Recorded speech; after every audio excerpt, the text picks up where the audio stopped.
Ahlan wa sahlan, j'espère que tu vas bien. Dans cette vidéo, on va voir un vocabulaire qui est très important parce qu'il survient notamment lors des discussions courantes de tous les jours. Parce que c'est un vocabulaire qui regroupe les jours de la semaine, les mois de l'année et aussi les 4 saisons de l'année. Après avoir regardé cette vidéo, tu sauras très exactement comment utiliser ce vocabulaire dans des discussions courantes parce qu'on va pas se mentir, ce vocabulaire il est extrêmement important en arabe. Parce que juste imagine-toi dans une situation où tu es en train de décrire à un ami un événement qui t'est arrivé un jour précis, dans un mois précis. Et au moment de vouloir préciser ce mois et ce jour précis en arabe, et ben là tu bloques. Tu vois, c'est un peu embêtant, on est bien d'accord. Donc ce que je te recommande vivement de faire lors de cette vidéo, c'est de prendre des notes parce que ça aide à la mémorisation.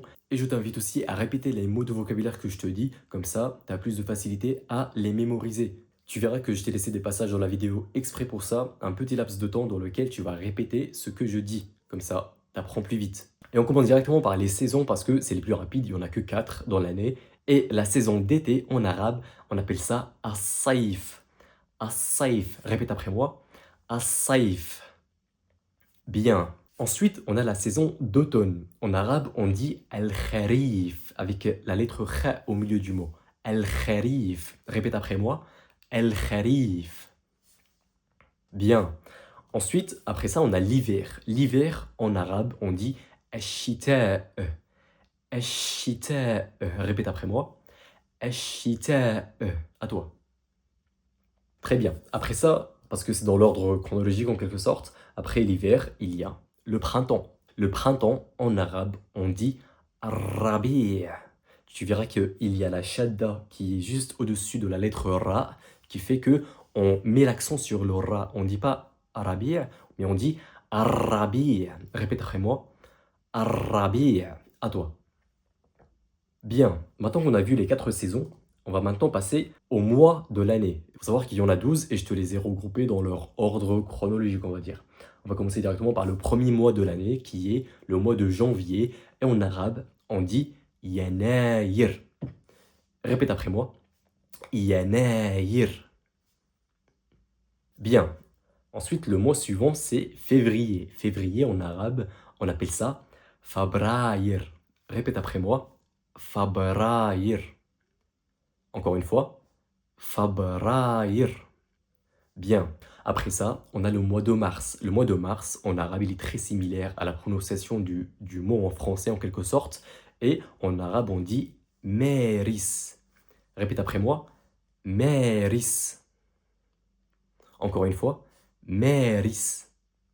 Très bien. Après le mois de mars, on a le mois d'avril. Et avril, en arabe, c'est comme mars, c'est en fait semblable à la prononciation du mot en français.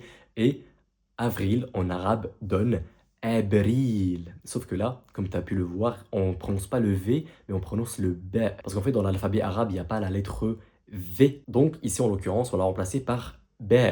Répète après moi le mot abril. À toi. Répète encore une fois. Abril. Bien. Après le mois d'avril vient le mois de mai. Le mois de mai, en arabe, on appelle ça Mayou. Mayou. Répète après moi. Mayou. Très bien. Après, on a le mois de juin. Le mois de juin, en arabe, on appelle ça Yuniou. Répète après moi. Yuniou. Allez, encore une fois. Yuniou. Très bien. Ensuite, on a le mois de juillet. Le mois de juillet en arabe a une prononciation très semblable au mois de juin en arabe, parce que là, on a Yuliu, et non pas Yuniu avec un N au milieu, c'est-à-dire le Nun en arabe. Ici, on a le Lam, c'est-à-dire le L au milieu, ce qui ne donne pas Yuniu, mais Yul-Yu. Répète après moi. Yul-Yu. À toi. Très bien. Ensuite, on a le mois d'août. Le mois d'août, il est très spécial parce que le mois d'août en arabe, il a aucun point commun avec le mois d'août, enfin la prononciation du mois d'août en français.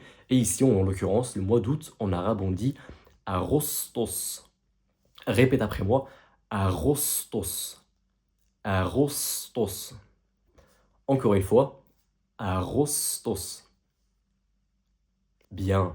Après ça, on a le mois de septembre. Septembre, vu que aussi la lettre P n'existe pas dans l'alphabet arabe officiel, donc ici en l'occurrence, à la place du P, on va mettre le B, ce qui nous donne en arabe, septembre en arabe donne Septembre. Répète après moi, September. September. Encore une fois, mais plus rapidement. September. À toi. Bien. Après ça, on a le mois d'octobre. Et ici, en l'occurrence, le mois d'octobre, la prononciation du mot en arabe, elle est quasiment semblable à la prononciation du mot en français. Ici, le mois d'octobre en arabe donne Oktober. Oktober. Répète après moi. Oktober. À toi. Bien. Après ça vient le mois de novembre. Le mois de novembre, ici, se prononce November. Répète après moi. November. Comme tu peux le voir ici, la prononciation de novembre en arabe, le mot novembre en arabe est similaire au novembre en français. C'est juste que là, encore une fois, on ne met pas le V parce que le V, c'est une lettre qui n'est pas officielle dans l'alphabet arabe. Donc, à la place, on met la lettre F qui nous donne November. Répète après moi encore une fois. November. Ensuite, on passe au dernier mois de l'année qui est ici décembre. Décembre se prononce en arabe December. Répète après moi. December. À toi. Bien. Maintenant, essaie de le répéter de façon un peu plus rapide. December. À toi. Bien. On va passer maintenant au vocabulaire qui est très important parce que ici, il s'agit des jours de la semaine. Et ici, les jours de la semaine, on les utilise mais de façon très courante dans les discussions de la vie de tous les jours. On va directement commencer par lundi. Lundi, en arabe, on prononce al-ithnain. Al-ithnain. Répète après moi. Al-ithnain. À toi. Bien. Après le lundi vient le mardi. Le mardi, ici en l'occurrence, on le prononce al-thulatha. Répète après moi. Al-thulatha. Tu verras que là, il n'y a pas la lettre T en arabe, c'est bien la lettre Th qui rend la prononciation un peu, pas difficile, mais un peu spéciale. Mais généralement, même si tu as du mal à prononcer la lettre Th dans un mot, tu peux totalement prononcer la lettre T. En l'occurrence, ici, at-thulatha, on comprendra que tu parles du jour de la semaine. Après vient le mercredi. Le mercredi, en arabe, on prononce ça al-arbi'a. Al-arbi'a. Répète après moi. Al-arbi'a. À toi. Très bien. Après ça, on a jeudi. Jeudi, le quatrième jour de la semaine. Et ici, on le prononce al-khamis. Al-khamis. Répète après moi. Al-khamis. Ensuite vient le vendredi. Et le vendredi, ici en l'occurrence, on le prononce al-jumu'a. Répète après moi. Al-jumu'a. Al-jumu'a. À toi. Bien. Après ça, on a le samedi. Le samedi, en arabe, on prononce ça. As-sabt. As-sabt. Répète après moi. As-sabt. À toi. Très bien. On passe maintenant au dernier jour de la semaine et qui est le dimanche. Ici, en l'occurrence, le dimanche se prononce al-ahad en arabe. Répète après moi. Al-ahad. À toi. Allez, encore une fois. Al-ahad. Très bien, maintenant la vidéo elle est terminée, j'espère que tu as pu prendre des notes parce que là je t'ai vraiment donné tout le vocabulaire de l'année, c'est-à-dire en partant des saisons, en passant par les mois de l'année, jusqu'à aller au jour de la semaine. J'espère que tu as aussi pu pratiquer la prononciation de ce vocabulaire en direct avec moi parce que combien même je sais que la prononciation en arabe elle peut poser un peu problème, mais à force de pratiquer, surtout à l'oral, ça devient facile. Sur ce, la vidéo est terminée, je te dis à très bientôt et prends soin de toi. Assalamu alaikum.